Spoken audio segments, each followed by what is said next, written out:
Hello and welcome to my latest match pod review for www.mufcglobal.co.uk. Manchester United 4, Bournemouth 1. As usual, I'll start off with the team news before talking through the game. Big Dave in goal as always. In the big games and the matches that really matter. To be fair, and by that I mean essentially the league games and Champions League games. I'm sure we'll see Sergio Romero back in. We got a cup game next week. Back four of Ashley Young came in for Diogo Dalot. At right back, Luke Shaw left back, centre backs Bailly and Lindelof. Bailly in for Phil Jones. Maybe that's because Jones does get injuries. Maybe it was just a bit of a rest because he has played well in the two games. Midfield three, reverted back to the one he chose against Cardiff of Herrera, Matic, nominally doing the more holding role, with Pogba giving essentially, not necessarily a free role, but a role further forward.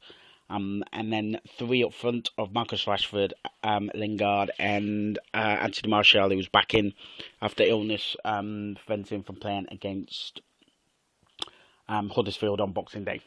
So United, the game began. United, they've been starting fast on Ole Gunnar Solskjaer, and they started very fast again today. They pushed Bournemouth back, and it was only a few minutes in that Marcus Rashford got the ball on the right hand side on the touchline, whether for a throw in, but controlled the ball well, sort of towards the edge of the box, for the edge of the Bournemouth box. Then a lovely little bit of trickery in between two players.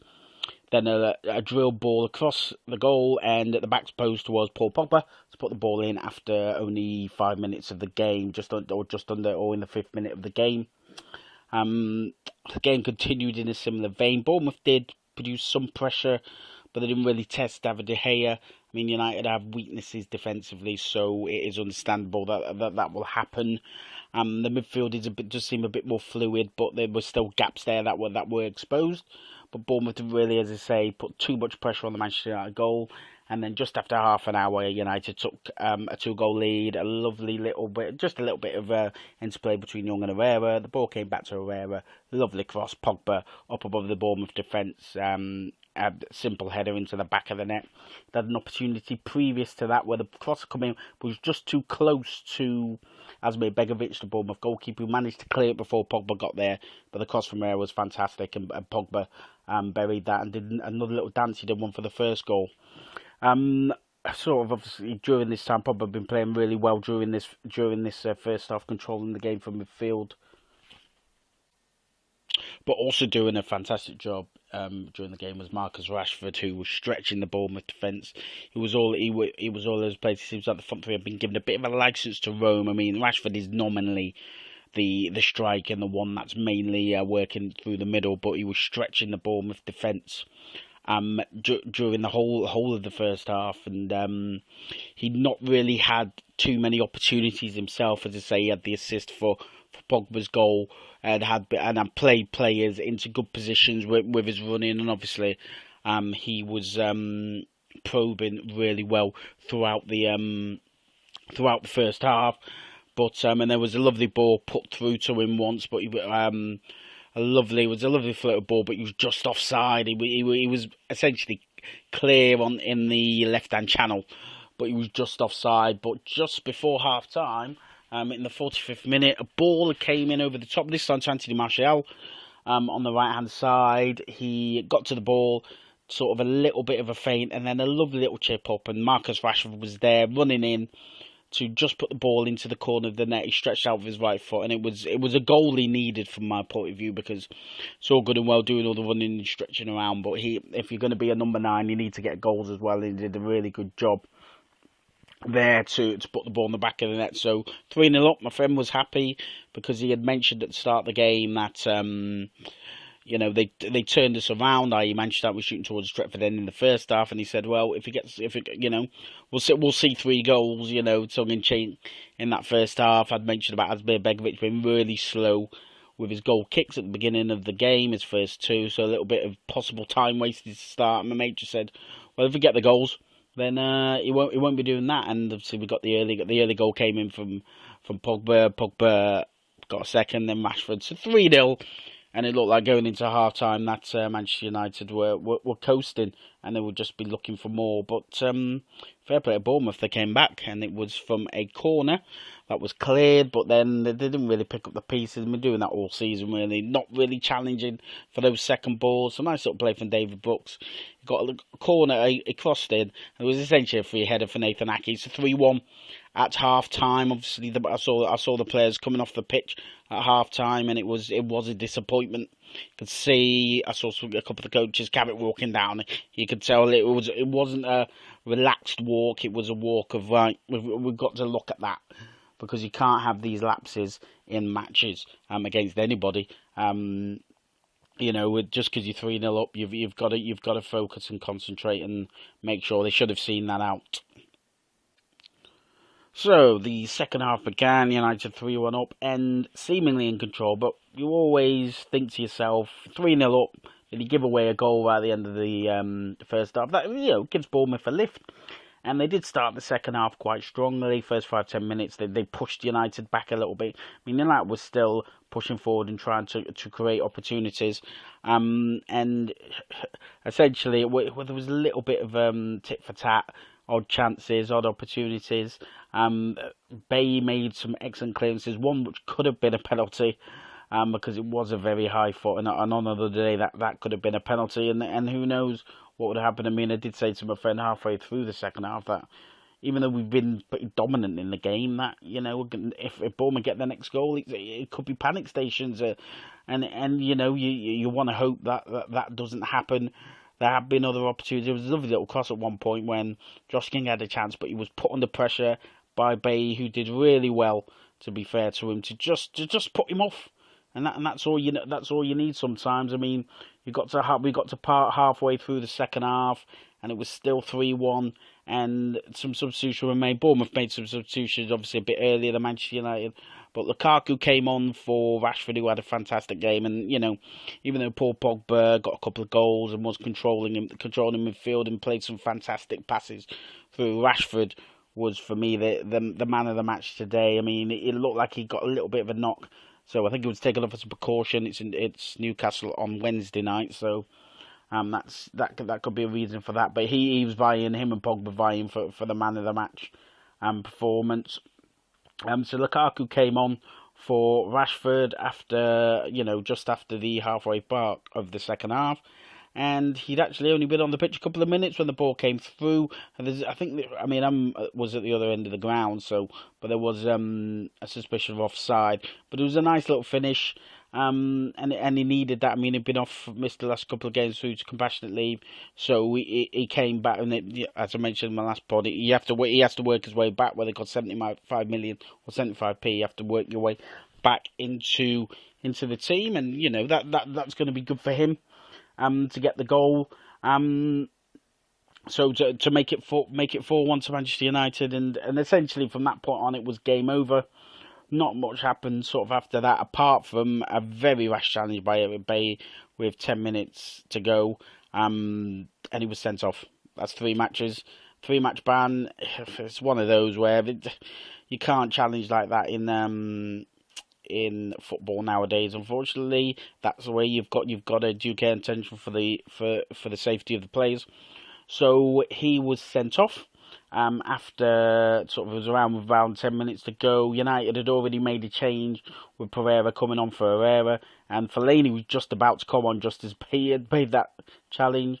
So a change was made then with Phil Jones coming on for the last 10 minutes for Anthony Martial. I think Martial was probably going off anyway.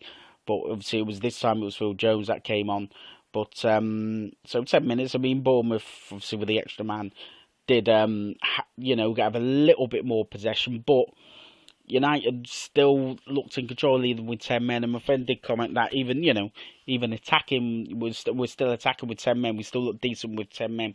We look like we're in control of the game, and they were in control of the game at that point. And the 4-1 scoreline. Probably didn't flatter them. I mean, at 3-0 just before half time, we're thinking this could be 5 or 6.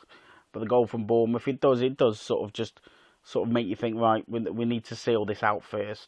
And they sealed it out well in that second half, as I say, possible penalty. but it wasn't given. I mean, and then who knows what could have happened? These little decisions. But we'll have VAR next year, so that should make things interesting.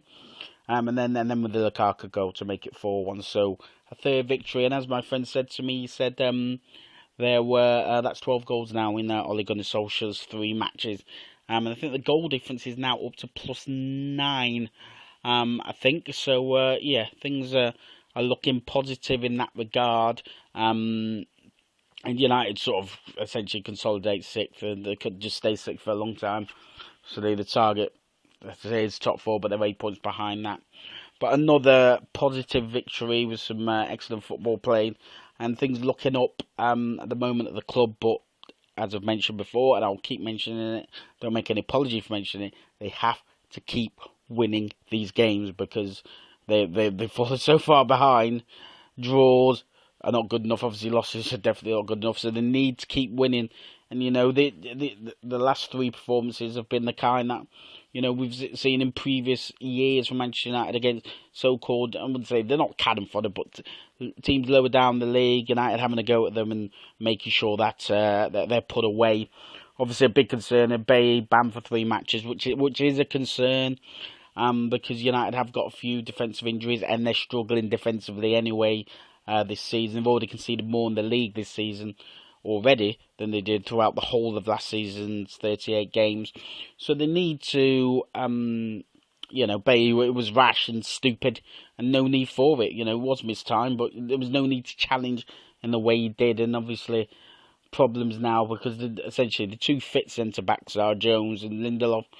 Don't know the situation with Rojo, and Smalling does have a foot injury, so I think we will see how that pans out, and then whether they can get themselves back, because obviously they've got a couple of games. Wednesday's first against Newcastle, and then I think there will be further changes for the Reading game, and other opportunities for the players, but you still want to win that game. So, a fantastic victory. As I say, the wins need to keep coming. And, Ole Gunnar Solskjaer has had an excellent start. Obviously, the quality, and by that, I don't necessarily mean we've not played opponents that have quality. We've not played some of, essentially the top 6 teams or teams that are really in good form. We've not really played any teams in that way. I mean, people said Cardiff had won their previous 2 home games, but they are a newly promoted side, so you would go there feeling confident. So, as I say, Newcastle away, which has always been a tricky place for Manchester United in recent years, will be interesting. They lost there last season, so it will be interesting to see how Solskjaer deals with that, and the type of team he picks. Obviously, I want Rashford back fit, and for me with Rashford today, even as I say before Mourinho had been relieved of his duties, he was playing Rashford through the centre in the 3 with Lingard and Martial when fit. So, and Rashford is taking that on board, and you could argue he's at the moment, as we stand on form, he's the number 1 striker. But I mean, they're players like Lukaku, they're players like Alexis Sanchez who are trying to push into that front 3. But it was interesting to see with the front 3 how fluid it was. And fair play to Lukaku when he came on. He did do some chasing down. That's what you have to do. You have to do your running. If you don't do your running, you don't do your harrying of the defenders, then you won't be playing in this Manchester United side. I think Ole Gunnar Solskjaer has made that essentially patently clear to the players, but you can tell in how he speaks and what he wants from the players. He was very high in praise of Marcus Rashford after the game. So, on to Newcastle on Wednesday. It's an 8 o'clock kickoff. Wednesday the 2nd of January as we move into the final set of Premier League fixtures in this run before break for the FA Cup at the weekend.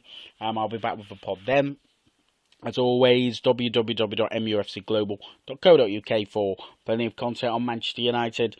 This pod, all the pods will be on there. They're also up at podcast providers such as Player FM, Buzzsprout, and Podbean. And if you when they say they're still we're working on getting it on YouTube, then there's definitely one that I know that's up there, but you'll get there on YouTube. You just search for MUFC Global. Then you'll be able to pick up my pods as we go. And there, obviously, the archived ones and the up-to-date ones. So thanks for listening. And a good end to the year for Manchester United, but it needs to continue and starting on Wednesday up at St James's Park. Okay, thanks for listening. Take it easy. Bye.